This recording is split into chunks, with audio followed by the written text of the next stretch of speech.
So now at Global Class, our focus is to help companies grow company valuation from $1 billion to $100 billion through management consulting services. When you start to launch a product in a new market, you realize it's much harder than expected.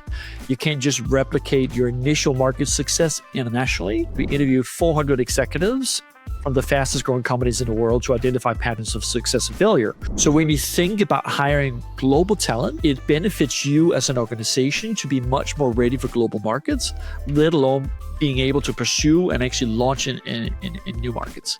So it's really important to kind of diversify the pool of talent within the organization. In Japan, the whole hiring didn't really resonate as a value proposition because in Japan, you stay at the company for 20, 30, 40 years.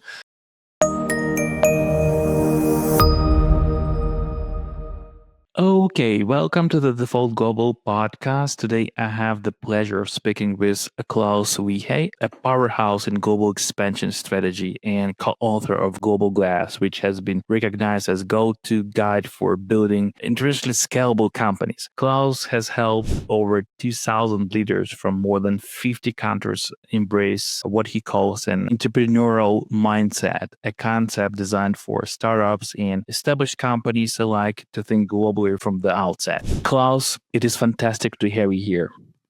Thank you so much, Vid, and I look forward to today's discussion. It's going to be very, very exciting to interact with you today. Awesome. Would you like to add anything to that introduction? Maybe I missed something.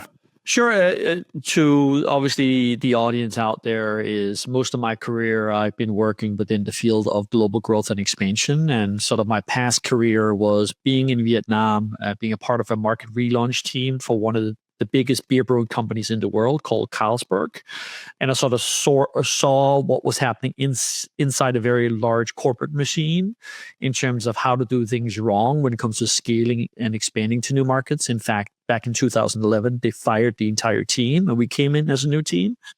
And then, in my sort of current career here in Silicon Valley for the past 10 to 11 years, my main focus has been helping to support startups that wanted to scale and expand into Silicon Valley primarily. But more recently, post-publishing the book, Global Class, we've started to do a lot of strategy advisory for fast-growing companies to scale anywhere in the world. So that's a little bit the context to my experience of what we do at the company. That's awesome. That's really awesome. And I'm really excited to dive into this idea of building a default global or a global first company. You work with so many founders. You've scaled their businesses across continents. So today I would love for us to unpack the why and how of global first approach, right? So to kick things off, Klaus, could you maybe give us a sense of the types of clients you work with? I mean, I know that you've advised a wide range of companies, but maybe I'm interested specifically in what is the common thread in what they come to you for? Sure. So in sort of the old type of work that we've done has been acceleration programs. But again, as I mentioned before, since publishing the book, we sort of changed our scope a little bit in the segment that we focus on as well. So now at Global Class, our focus is to help companies grow company valuation from $1 billion to $100 billion through management consulting services. And in the work since publishing the book, we work with one of the leading neobanks in the world. We've been working with one of the leading point of sale system providers, basically the machines that you pay within retail stores and so forth, and a whole host of other companies that are more in the unicorn-esque type of stage and also later to really help them course correct their international expansion strategy. What often happens when we engage with companies is that they come to us once they've started and tried to launch in 1, 2, or 3 or 4 markets, and they realize that they're hitting a wall and can't really, take advantage of that opportunity. Because, within an organization, once you start to expand, a lot of things happens basically. When you start to launch a product in a new market, you realize it's much harder than expected. You can't just replicate your initial market success internationally. And when that happens, a lot of misalignment happens within the organization because they haven't really set up the right processes, procedures, etc., to support localization and adaptation of the business model. And once that happens, also because you haven't set the right expectation within the company, trust breaks down, and all of a sudden, leadership doesn't trust the local team, and the local team doesn't feel supported by the leadership team. So our overall goal is to help make sure that there is strong alignment within the company, but then also they have the right processes in place to support market launches, as well as also helping them to understand what are great markets out there based on organizational capabilities and the strategies that are required in those local markets. So, in some, we kind of help companies from organizational alignment to market selection to market support, and so forth. Awesome, awesome. And I know that a big part of your approach centers around this concept that I mentioned that you've coined as entrepreneurship, right? Could you explain what it means to be an entrepreneur and why this mindset is so crucial for companies looking to scale globally? Sure. We regard that one of the most important things if you want to build a global company is that you foster the right mindset within an organization. And so when we were doing research for the book Global Class, we sort of uncovered a little bit of a common trait of mindset within the leaders that we interviewed. Just for context, we interviewed 400 executives from the fastest growing companies in the world to identify patterns of success and failure. But when it comes to the mindset, we often found that those that were most successful in their roles, they often had formative experiences in their past, in their early 20s and so forth, that shaped their worldview and also led them to get into these roles. For example, the head of International Zoom, he was an English teacher in a rural fishing village in Fukushima, Japan. And the guy that led expansion for Evernote, he was a missionary for 2 years in Korea. And so they had this unique worldview and this cultural sensitivity that enabled them to be successful in the role. And so going to the concept of entrepreneurship, we think of it as a pyramid and three types of mindsets. In the bottom, you have the agile mindset, people who are iterative, resilient, growth focused. But then you also need to have a company mindset, being able to navigate bureaucracy, building coalition and buy-in within an organization to get support for your initiatives. But then the sort of often overlooked mindset, as we regard it, is the culture mindset, global mindedness, culture curiosity that allows them to really understand cultural differences and guide a company on the needed strategy for that market, because you'll need to adapt it based on the culture and regulatory context. So that's a little bit the concept that we talk about. And so you need to foster this within your organization, both at the company level, but also as you hire local teams as well in new markets. Yeah, I also had this privilege of helping over like 100 plus global first entrepreneurs, executives from like Zillow, GitHub, and dozens of other early stage founders to hire like a talent globally, to expand globally. But for me, it's clear that building a team across borders unlocks doors that just aren't possible with a single market approach, right? But it's not only about hiring, in fact, right? It's about like accessing expertise, exploring Yes. new markets, discovering unique opportunities for expansion, for fundraising, and so on and so on. So can you maybe give us? You mentioned that you interviewed 400 executive founders. Can you maybe share some standout success stories for maybe specifically for startups Sure. that have expanded globally? But yeah, the most successful one, I guess. Sure. One example, just to mention this one, is BlaBlaCar in France. They've scaled across Europe, but also even in Latin America and so forth. But I particularly like the sort of the concept that Frederick Masala, the founder, co-founder of BlaBlaCar, told us about, which is a concept called building for two markets.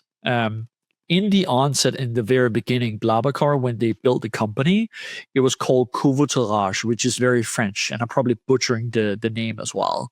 But as he had the aspiration of building BlaBlaCar, he wanted to build a global company, and he sort of quickly realized that thinking in a very local manner, even with the name and brand, would prohibit and limit his ability to grow successfully internationally.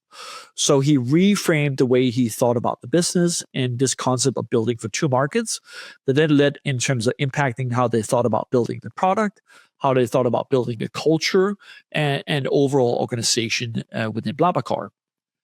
And how was this sort of reflected in terms of talent, for example? Was that he knew that they needed to expand internationally in the future because, as you know, BlaBlaCar is a long-distance carpooling platform. So by nature, you're not going to have a lot of scalability just within France. You're going to have to go to new markets. And so one of the markets were Spain. And as you were thinking about building for two markets, he had Spain in mind. So already in the beginning, he started to think about hiring Spanish-speaking talent from Spain, right? Brought them into the organization, even brought some of them to the headquarters in France. So they learned about the inner workings of the organization and the culture, but also they learned about the Spanish culture at the same time. So when they were prepared to launch in Spain and start to pursue the market, they had talent that understood the market and understood the company culture and so forth. So when you think about hiring global talent, it benefits you as an organization to be much more ready for global markets, let alone being able to pursue and actually launch in new markets. So it's really important to kind of diversify the pool of talent within the organization. And so hiring internationally, when you think about building a distributed workforce, you can also be very strategic about thinking about the markets that you think could be potential down the road as well. And that can essentially help you accelerate growth in new markets down the road. Yeah, that's very good example. Very cool one. And in fact, like in my experience, this strategy is super powerful. And even like for large companies, for unicorns, and for early stage startups, like who are looking to do more with less. For example, when we started globally, we couldn't afford certain high demand skills in our local market, but hiring and then selling globally open up like access to experts, connections, expertise, and that we couldn't have dreamed of getting otherwise, So that's so cool. Okay, so another thing, and also notice that global teams can bring like new ideas, right, to your company. And like you mentioned, it might help you with expansion, but also it might help you with your local market as well. Like maybe give some perspectives that push a company forward, right? So, for instance, founders I've spoken with often discover like entirely new applications or customer segments through feedback from their international team members, right? So, have you seen examples like that where global teams drive innovation that reshapes a company's core product or strategy? Yes, yeah, for sure, 100%. The way that we like to sort of talk about it, and it's also mentioned in the book, is in the concept of two-way innovation, right? Innovation is not just pushed to the edges of the organization, pushed into new markets, but if you structure things in the right way in terms of management and granting autonomy to local teams, you can also learn a lot of key insights that strengthen your ability to innovate as an organization and deliver better products and services to the broader, customer base that you have. And so, like a very simple example that will probably resonate with your audience as well is Slack as an example. When they were launching in multiple markets, one market were Japan, and they started to obviously get a lot of user feedbacks from customers in Japan that were feeling that there was a little bit of friction on the platform because back in the early days, Slack didn't have a send button, and you just used to enter like on the keyboard. And in Japan, the users accidentally send the messages too early because culturally they are not accustomed to this short messaging, text messaging, WhatsApping, or whatever you want to call it in Japan. So they actually like to concoct more longer messages with paragraphs and everything. And so by the mere fact of them sending it too early, it made them very uncomfortable in Japan because it would have them seen to be less professional in the culture context of Japan. And so with those complaints and that feedback, they started to think about, okay, do we need to add an extra layer of sending to the platform? And this was actually a huge debate within Slack because they were all about speed of communication, and that was part of their core values. And so making that decision was actually a quite big of a mental hurdle for the team. But they actually ended up deciding to add the send button as a feature that you could choose to opt into on Slack. So the point being is that, once your product launch in new markets, you get a lot of feedback and insights that then enable you to innovate a little bit. And granted, of course, a send button is not hugely innovative, but it actually ended up being a standard feature on the platform worldwide, essentially. So I think, what oftentimes is the missed opportunity for most organizations is that you're not actively pursuing to learn from new markets when you launch in multiple markets. That curiosity is not really there oftentimes from sort of the headquarter side. Whereas the local market teams, they're obviously actively learning about these things and they're trying to advocate it back to the headquarter. So I think setting that alignment structure within the company is really, really key, in my opinion, to actively learn about how you can innovate on the business side of things, the product, or whatever that is. Yeah, that's a good example. Frankly speaking, I didn't know about that. And frankly speaking, I had the same issue with LinkedIn, and they, I guess, did that the same as Slack, like you mentioned. Exactly. That's actually a great example, LinkedIn, because also if you think about it, like one of the things that they also changed for LinkedIn, I believe that was in Japan, but please don't quote me publicly on it. But obviously it'll be here on the video. But I believe they changed at least for Japan, I believe they changed the amount of words you could write in the connect request, because again, more information is often required, right? Also, when you talk about like changing the way you enter into a market, LinkedIn is an interesting story also for Japan, because in Japan, the whole like hiring didn't really resonate as a value proposition, because in Japan you stay at the company for like 20, 30, 40 years, whereas in Silicon Valley we change jobs every second year, right? So instead they actually focused on getting better at your current job, and then positioning the learning and development tools in front of the platform instead of the hiring tools in Japan, right? So adapting your value proposition, adapting your product and services, is something you might consider when you launch in new markets. Right. One of the unique challenges of a global team is obviously, and you mentioned this, scaling culture and process across different regions, right? And I know you're a big advocate of creating what you call this scalable culture, right? That feels unified regardless of location.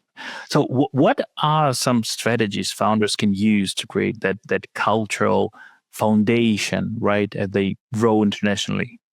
Yeah. So again, what we often talk about to our clients and customers or whatever that is when you want to build a global company, you again need to seek to learn and understand new markets, and that not just from customers but also from employees as well. And so you may have very well defined core values and culture as an organization. But in our opinion, you need to seek to kind of universalize those core values as well, right? Because they may not resonate with that local employee base. A little example that we mention oftentimes is Walmart, that had a core value of respecting the individual, but respecting the individual may not resonate in many Asian countries where it's more about the collective, right? Another example that actually resonated a lot for Slack in Japan was the word craftsmanship. That was a core value that resonated a lot with the employee base in Japan. So when you go to new markets, you may need to tweak your core values in the way you're messaging it, or you may lean on certain core values that resonates more with local employees, right? And that's the way that we believe is the most effective way to kind of scale a culture. Another thing that we share in the book is Rakuten.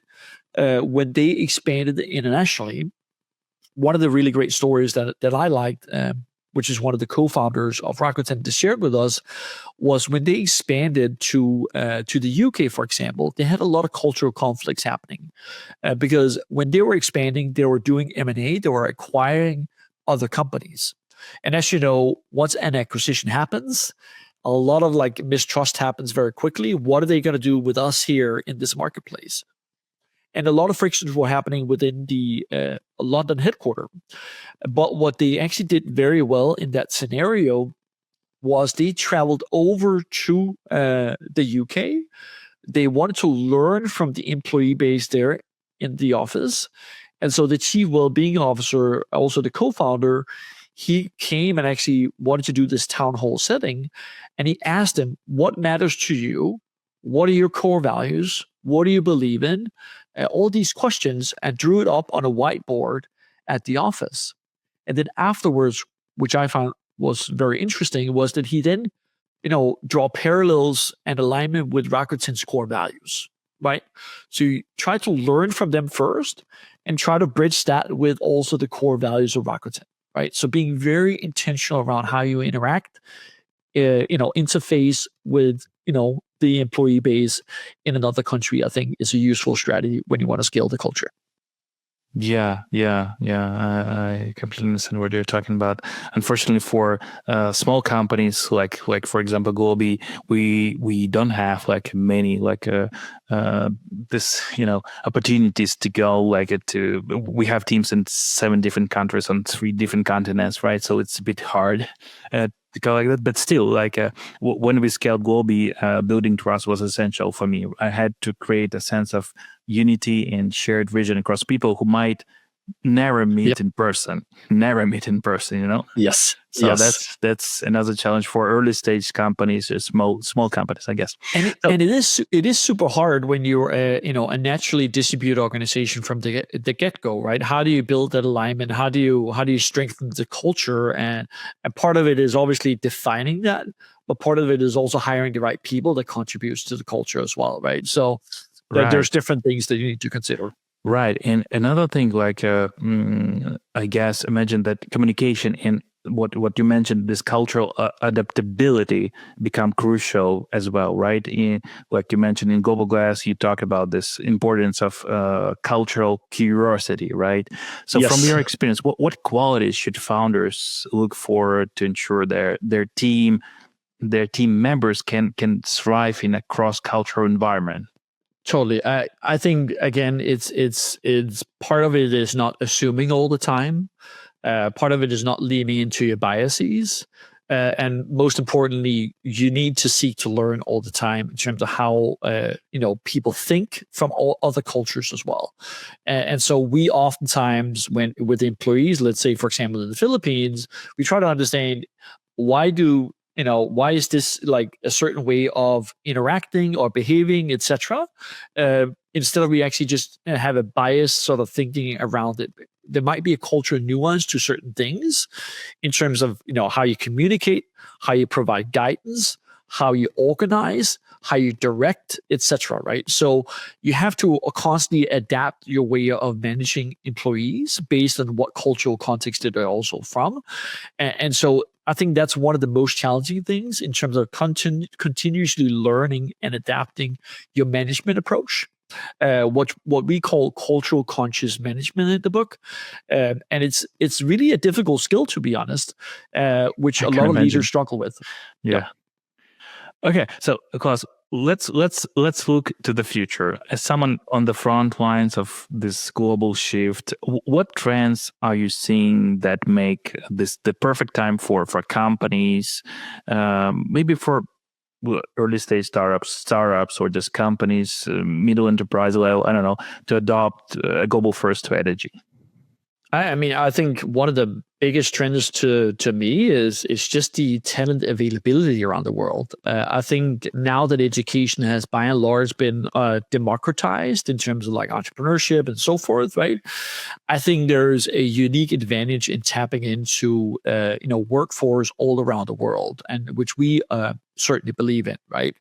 I don't believe as much in the legacy way of building a company where you just build and scale within the vicinity of of your office in, let's say, from Copenhagen, where I'm from, or in San Francisco, where I'm at. I don't think it's the right way to building an organization. I think you need to build a very diverse, talent base that enables you to not just build a great company in your local market, but also enable the future growth of your organization. And so I'm a true believer that, tapping into international talent, tapping into other geos should be imperative for any organization around the world at this point. I think otherwise, of course, if you don't have global aspirations, you can go ahead and do your local, company building. But if in the future you have global aspiration, you should actually do it from the very onset and building that into the fabric of your organization. Right. And probably my last question, if there is one piece of advice you could give to a founder considering a global first approach, what would it be? That's a great question. I think it is. I think it's essentially for founders that want to do it is be intentional about doing it. And by intentional, I also mean around what you do, for yourself as a founder. A great story I like to share is I don't know if the audience know a company called Zenbird, but it's a highly successful company in the Bay Area. The founder is Korean, and he came to the Bay Area. And one of the things that he told himself was that he wants to make sure that he built a global company. And so even what he did for himself to foster that mindset, I found to be, it was very simple, but very powerful, right? So he was from Korea. He thought Korean and everything, but he said, okay, great. In order for me to build a global company, I need to start with me first. And so I'm going to think about what type of media I consume. I'm not just going to consume Korean media. I'm going to think about how I communicate, meaning he changed his Korean keyboard to an English keyboard, so it forced him to communicate in English. And also, when I build a company, I want to make sure that everyone within my organization understand the basics of me wanting to build a global company. What happened oftentimes when he interfaced with employees was that when he asked for benchmarks in terms of competitors, they came with Korean competitors. And he said, I don't want to see any Korean competition. I want to see global competition because that's the benchmark I want to have as a leader. And so intentionality around how you do that, let alone also intentionality on how you think about hiring people into your organization, and then also fostering a global culture is absolutely key to be successful in scaling a globally minded business. Awesome. Thank you very much for sharing your insights with us today. I think this conversation really highlights how a global first approach can be, I guess, unbeatable advantage for startups and for companies, right? Not just for accessing talent, but also for unlocking entirely new opportunities, whether it's 100%. Market insights, fundraising, or even building culture of innovation. Yes. Klaus, it's been a pleasure having you here. Thank you again for joining us today on the Default Global podcast. It's been a pleasure, and I hope that this was beneficial to your audience. And obviously, always happy to talk about these things. And I'm also happy to share some of the resources that we have for companies that want to scale globally. Absolutely. Thank you so much. All right. Cheers.